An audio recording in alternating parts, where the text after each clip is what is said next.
ये आपको mainly 12th class के लिए रीजनिंग वाले क्वेश्चन बताए जा रहे हैं और ये हैं सारे ग्रुप कंटेनिंग नाइट्रोजन एटम, है ना। तो इस पर एक एक क्वेश्चन को ढंग से देखिएगा, बहुत फायदा होने वाला है। पहला क्वेश्चन है कि पीकेवी का ऑर्डर बताइए, डिक्रीजिंग ऑर्डर। तो ध्यान रखिए केवी जो होता है वो डायरेक्टली प्रोपोर्शनल होता है बेसिक करेक्टर, और पीकेवी इनवर्सली प्रोपोर्शनल होता है केवी। ठीक है, तो इसका मतलब पीकेवी भी बेसिक करेक्टर के इनवर्सली हो गए। भाई पी लगने से आगे चीज क्या हो जाती है? इनवर्सली प्रोपोर्शनल हो जाती है। तो आप याद रखिए इस चीज को कि केवी डायरेक्टली होता है, पीकेवी इनवर्सली होता है। तो आप जरा चेक करिए इनके अंदर। तो आपको ये बताया गया है, ध्यान आ रहा होगा, मैं यहां लिख देता हूं एल्काइल और इधर बेसिक करेक्टर। अगर एल्काइल मिथाइल है तो बेसिक करेक्टर का ऑर्डर होता है सप्टा, मतलब सेकेंडरी अमाइन सबसे ज्यादा बेसिक, फिर प्राइमरी, फिर टर्शरी, फिर अमोनिया। ए मीन्स अमोनिया। अगर इसकी जगह इथाइल आ जाए आर की जगह तो ये हो जाता है सटपा। ये दोनों इंटरचेंज हो जाते हैं बस। सेकेंडरी सबसे ज्यादा, फिर टर्शरी, फिर प्राइमरी, फिर अमोनिया। ये बातें जो मैं कर रहा हूं ये एक्वस मीडियम की कर रहा हूं, गैस फेज की बात नहीं कर रहा हूं। एक्वस मीडियम, गैस फेज का अलग फंडा है ना। तो ये ध्यान रखिए, ये दोनों बहुत ज्यादा यूज होने वाले हैं। दूसरा पॉइंट हमें ये याद रखना है, देखो ये एरोमेटिक अमाइंस है, ध्यान देना जरा, एनिलीन, और ये एलिफेटिक है, मान लो इथाइलमीन, लीनियर, ये एरोमेटिक। तो ये ग्रुप जो है जो माइनस आई इफेक्ट शो करता है, इलेक्ट्रॉन खींचता है, और एल्काइल जो है वो प्लस आई शो करता है, इलेक्ट्रॉन देता है। तो बताओ इलेक्ट्रॉन डेंसिटी नाइट्रोजन पे इसमें बढ़ेगी या इस पर, इस वाले पे? क्योंकि ये दे रहा है ना, तो इलेक्ट्रॉन डेंसिटी बढ़ जाएगी, तो ये ज्यादा बेसिक हो जाएगा। फंडा ये है कि electron density on nitrogen atom directly proportional to basic character. जितने ज्यादा नाइट्रोजन पे इलेक्ट्रॉन इकट्ठे होते जाएंगे उतना बेसिक करेक्टर ज्यादा हो जाएगा। अब आप देख लो इन 3-4 क्वेश्चनों को आराम से सॉल्व हो जाए। देखिए ये फंडा समझ गए आप, इन्हीं को अप्लाई करूंगा। तो देखो वो कह रहा है डिक्रीजिंग ऑर्डर ऑफ पीकेवी, इसका मतलब increasing order of basic character inversely होता है। तो ये देखो ये इथाइल है, ये भी इथाइल है, इसकी तो बात ही मत करो, ये तो एनिलीन है, सबसे कम बेसिक है क्योंकि ये इलेक्ट्रॉन खींचता है। इन दोनों में ये सेकेंडरी है, ये प्राइमरी है। तो जब इथाइल ग्रुप होता है तो सीक्वेंस क्या बताया था मैंने अभी? सटपा। सेकेंडरी सबसे ज्यादा, फिर टर्शरी, फिर प्राइमरी। तो ये सेकेंडरी है, ये प्राइमरी है, तो आंसर हो गया सेकेंडरी सबसे ज्यादा, फिर प्राइमरी, और फिर एनिलीन। ये तो एरोमेटिक है, सबसे कम हो जाए। और ये भी ध्यान रख लो जो रेजोनेटिंग स्ट्रक्चर ज्यादा बनाता है उसका बेसिक करेक्टर कम होता है, ये भी फंडा है। इसका बी पार्ट, ये तो ए था, बी में पूछ रहा है इनमें बताइए बेसिक करेक्टर सबसे ज्यादा किसका है ना। डिक्रीजिंग ऑर्डर मतलब उल्टा बोलो, बेसिक करेक्टर ज्यादा किसका है। तो ये देखो ये तो एरोमेटिक है, ये एलिफेटिक है, ये भी एलिफेटिक है। इसमें क्या है, दो तरफ से इथाइल इलेक्ट्रॉन दे रहा है। पहले एलिफेटिक चेक किया करो, और ये मिथाइलमीन, ये इथाइल क्या करता है, प्लस आई इलेक्ट्रॉन देता है, ये भी दे रहा है। तो दो तरफ से इलेक्ट्रॉन की सप्लाई आ रही है, तो इलेक्ट्रॉन डेंसिटी बहुत बढ़ जाएगी। इसमें एक ही तरफ से सप्लाई आ रही है, तो तो इसकी इलेक्ट्रॉन डेंसिटी ज्यादा है, तो ये हो जाएगा नंबर 1। फिर आ जाएगा इसका नंबर। अब देखो ये तो दोनों एलिफेटिक थे, खत्म हो गए। अब ये भी एरोमेटिक है C6H5, ये भी है। लेकिन इसमें क्या हो रहा है, मिथाइल ग्रुप 2 लगे इलेक्ट्रॉन देने के लिए, इसे क्या कर देंगे, कंपनसेट। लेकिन इसमें इलेक्ट्रॉन खींचा जा रहा है, इलेक्ट्रॉन डेंसिटी कम हो रही है, तो नंबर 3 पे ये आ रहा है, क्योंकि ये इलेक्ट्रॉन दे भी रहा है और ले भी रहा है, तो इसमें न्यूट्रलाइज हो जाएगा। ये इलेक्ट्रॉन देते हैं, ये खींचता है -I, ये प्लस, ये भी प्लस है ना, और लास्ट में आ जाएगा ये एनिलीन, क्योंकि ये तो सिर्फ -I शो कर रहा। तो ध्यान रखा करो, जो -I शो करेगा उसका बेसिक कैरेक्टर कम होगा, और जो दे रहा है +I उसका बेसिक कैरेक्टर ज्यादा होगा। ठीक है, लिख लीजिए।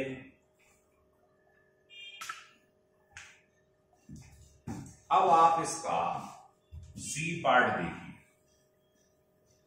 ये क्वेश्चन निश्चित बोर्ड में आता है, ध्यान रख लेना, बहुत ही इंपॉर्टेंट है। देखिए सी पार्ट, ये कह रहा है एनिलीन, पैरानाइट्रो एनिलीन और पैराटोलिडीन है। इसको समझ लो पहले। एनिलीन तो ये होता है, ये है पैरा, पैरा मतलब आमने सामने। कौन सा है, नाइट्रो एनिलीन। और टोलिडीन का मतलब होता है जो टोलमीन जैसा हो, मतलब CH3 लिखा हो, और अमाइन भी। अब इनमें बेसिक कैरेक्टर बताना है, तो देखो ढंग से, यहां हर कोने में CH है, तो मैंने एक H बाहर निकाल दिया। अब ये तीनों में ये सेम है। अमाइन की कभी भी कंपेयरिंग करो, इसको मत छूना गलती से भी। इनको देखो आप, सब्स्टिट्यूटेड ग्रुप, ये क्या करता है, -I, ये +I, ये देता भी है लेता भी, जो चाहे मन में मान लो। चलो ये भी -I मान लीजिए। तो जो -I शो करेगा ज्यादा, वो सबसे कम बेसिक होगा, तो ये तो नंबर 3 पे आ गया। जो +I शो करेगा, इलेक्ट्रॉन देगा, तो इलेक्ट्रॉन डेंसिटी n पे बढ़ जाएगी, वो नंबर 1 है। इसका -I कम है, इसका मतलब बेसिक इससे ज्यादा है, तो ये सीक्वेंस हो गया इसका। ठीक है भाई, जो -I शो करेगा वो बेसिक कम होगा, तो ये तो दोनों -I है, लेकिन ये ज्यादा -I है। टेबल याद है ना आपको, +I और -I की। तो जो -I ज्यादा शो करता है वो बेसिक कम होता है, और जो +I शो करेगा वो तो नंबर 1 पे रहेगा, इलेक्ट्रॉन डेंसिटी बढ़ जाएगी नाइट्रोजन। अब आप देखिए अगला क्वेश्चन। डी क्वेश्चन हम ऑलरेडी कर चुके हैं। ये देखो, ये एल्काइल ग्रुप जो है RNH2, सब में R क्या लिखा हुआ है, इथाइल, ये अमोनिया। तो जब इथाइल होता है, तो मैंने आज की शुरुआत में आपको बताया सीक्वेंस होता है STPA, सेकेंडरी सबसे ज्यादा, फिर टर्शरी, फिर प्राइमरी, फिर अमोनिया। तो सेकेंडरी सबसे ज्यादा, ये नंबर 1 है, फिर टर्शरी नंबर 2, प्राइमरी नंबर 3 और अमोनिया नंबर 4। ये याद रखना है, जब इथाइल ग्रुप हो तो ये। अगर यहां मिथाइल हो जाता तो क्या लगता है, ये STPA वो होता है सप्टा। अगर मिथाइल होता है यहां पर तो हो जाता सप्टा। इथाइल होता है एल्काइल ग्रुप तो ये लगता है। इनको इंटरचेंज करो।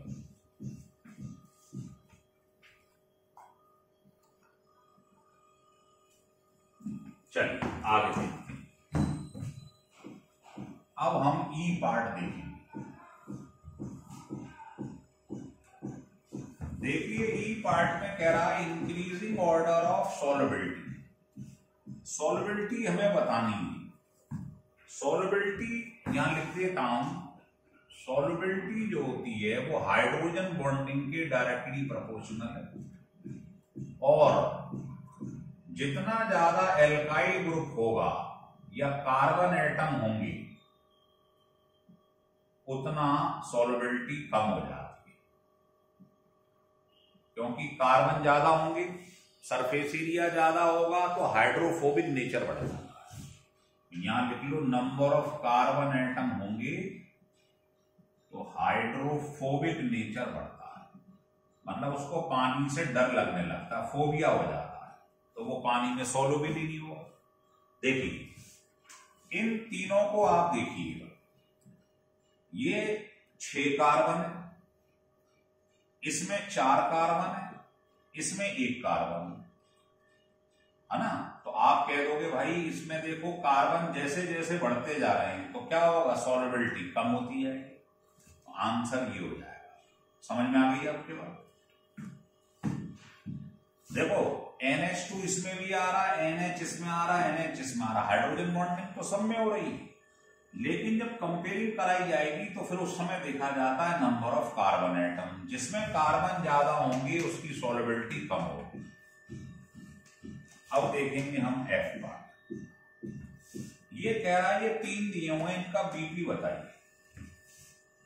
तो देखिए एक तो एल्कोहल, दूसरा इथाइलमाइन, तीसरा मिथाइलमाइन। तो आपको याद आ रहा होगा कि हाइड्रोजन एटम अगर इससे जुड़ जाए, आपने पढ़ा है, तो हाइड्रोजन बॉन्डिंग होती है। जो ज्यादा इलेक्ट्रोनेगेटिव होता है वो हाइड्रोजन के संग स्ट्रॉन्ग बॉन्ड बनाता है। तो आप बताइए फ्लोरीन सबसे ज्यादा है, फिर ऑक्सीजन, फिर नाइट्रोजन। तो OH में ज्यादा स्ट्रॉन्ग बनेगा या NH में? OH में।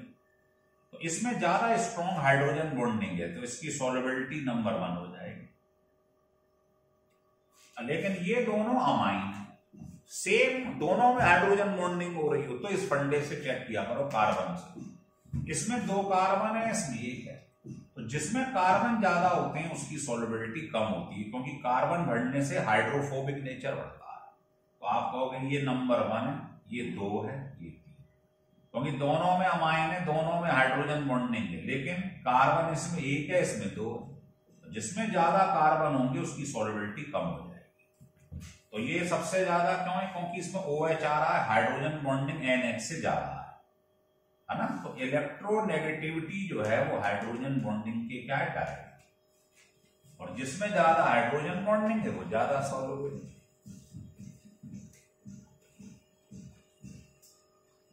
हो गया क्लियर? अब अगला क्वेश्चन देखिए। देखिए ऐसे क्वेश्चन में आपको आपके पेपर तक रीजनिंग वाले बहुत सारे क्वेश्चन कराऊंगा आपको, तो उनको लगातार करते जाइए। अब अगले जो 2-3 मैं आपके पास वीडियो बनाऊंगा सब रीजनिंग वाले क्वेश्चनों के बनाऊंगा। ये है ग्रुप कंटेनिंग नाइट्रोजन एटम। ऐसे ही हम आगे बनाएंगे ग्रुप कंटेनिंग ऑक्सीजन एटम। तो अब तक हमारे ये क्वेश्चन सॉल्व हो चुके हैं, समझ में आ गए होंगे मुझे लगता है। अब क्वेश्चन ये है एलिफेटिक अमाइन स्ट्रॉन्गर बेस क्यों है एरोमेटिक अमाइन? देखिए जी पार्ट, मान लो आपने कोई एलिफेटिक अमाइन ली और एक एरोमेटिक मतलब बेंजीन रिंग वाली अमाइन ली, तो वो कह रहा है इसका बेसिक कैरेक्टर ज्यादा है इससे। तो ये तो बहुत आसान है, alkyl group plus I effect show करता है और aryl group minus I show करता है। तो ये इलेक्ट्रॉन दे रहा है तो इलेक्ट्रॉन डेंसिटी बढ़ जाएगी, ये खींच रहा है तो कम हो जाएगी। और आपने पढ़ा है जब electron density on nitrogen atom basic character के डायरेक्टली प्रोपोर्शनल, तो एलिफेटिक अमाइन ज्यादा बेसिक हो जाएगी। रीजन लिखे हुआ कि ये प्लस आई शो कर रहा है, इलेक्ट्रॉन देता है, C6H5 खींचता है। तो आपको प्लस आई और माइनस आई का सीक्वेंस याद रखना है जो बताया गया है। अगर किसी बच्चे को नहीं मालूम तो मैं फिर से बता देता हूं। प्लस आई का मतलब होता है इलेक्ट्रॉन देने वाले, इलेक्ट्रॉन रिलीजिंग ग्रुप या डोनेटिंग ग्रुप, जो देते हैं। ये प्लस आई मतलब दे रहा है। इसमें क्या है, सबसे पहले टर्शरी अमाइन आती है बेटे, या टर्शरी एल्काइल ग्रुप आता है। देखो मिथाइल ग्रुप इलेक्ट्रॉन देता है, 3 तरफ से दे रहा है। फिर आता है सेकेंडरी, इसमें मिथाइल 2 तरफ से इलेक्ट्रॉन दे रहा है। फिर आता है प्राइमरी, 1 तरफ से दे रहा है। फिर आता है मिथाइल, फिर आता है H।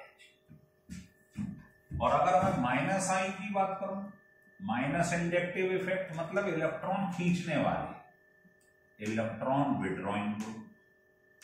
वैसे मैंने इंडक्टिव इफेक्ट का बहुत बढ़िया वीडियो बनाया, उसमें बहुत ऐसे रीजनिंग वाले क्वेश्चन सोल्व करेंगे, तो उस वीडियो को आप पढ़, है ना। आप जानते ही हैं, यूट्यूब पे सर्च करिए विश शॉर्टकट की, जैसे ही आप इसको लिखेंगे और इसके अंदर इंडक्टिव इफेक्ट लिखेंगे, पूरी राम कहानी निकल आएगी। ये तो मैं थोड़ा बता रहा हूं, वहां तो डिटेल में। तो माइनस आई मतलब ये माइनस आई शो कर रहा है, इलेक्ट्रॉन खींच रहा है ना। मेन लिख रहा हूं, जैसे नाइट्रो है, साइनो है, ये ज्यादा खींच रहा है। फिर फ्लोरो, क्लोरो, ब्रोमो, हाइड्रो, हेलोजन, फिर OCH3 ईथर ग्रुप, फिर C6H5, लास्ट में H इसमें भी आता है, इसमें भी आता है, कोई भी कंसीडर कर लो, दे भी रहा है, दे भी रहा है। तो ये देखो C6H5 ये होता है, C6H5, इसको आप C6H5 फिनाइल लिख सकते हो। तो ये इलेक्ट्रॉन क्या करता है, माइनस आई खींचता है, इलेक्ट्रॉन डेंसिटी कम हो जाएगी। हो गया क्लियर। अब लास्ट क्वेश्चन देखेंगे, why do primary amine have higher BP. Primary का हायर बीपी क्यों है, समझ में तो आ गया होगा, क्योंकि टर्शरी में क्या हो रहा है, एल्काइल ग्रुप ज्यादा है। ये देखो, ये लास्ट पार्ट है इसका, ये तुम्हारे पास प्राइमरी अमाइन और ये तुम्हारे पास टर्शरी अमाइन। इसमें NH आ रहा है, हाइड्रोजन बॉन्डिंग हो रही है, इसमें हो रही है हाइड्रोजन बॉन्डिंग नहीं। तो आपको बताया था सॉल्युबिलिटी हाइड्रोजन बॉन्डिंग के डायरेक्टली प्रोपोर्शनल। तो आंसर हो गया भाई, ये पूछ रहा कि प्राइमरी अमीन का हायर बीपी क्यों है टर्शरी से, क्योंकि प्राइमरी में हो रही है NH आ रहा है हाइड्रोजन बॉन्डिंग, इसमें हाइड्रोजन बॉन्डिंग नहीं हो रही है। और we know that solubility directly proportional to hydrogen bonding. तो मुझे लगता है ये सारे क्वेश्चन आपको एकदम क्रिस्टल क्लियर हो गए होंगे। इनको आप ढंग से पढ़िए, फिर मैं दूसरा वीडियो इसका बनाऊंगा आपके लिए। लिख सकते हैं आप सारे क्वेश्चन।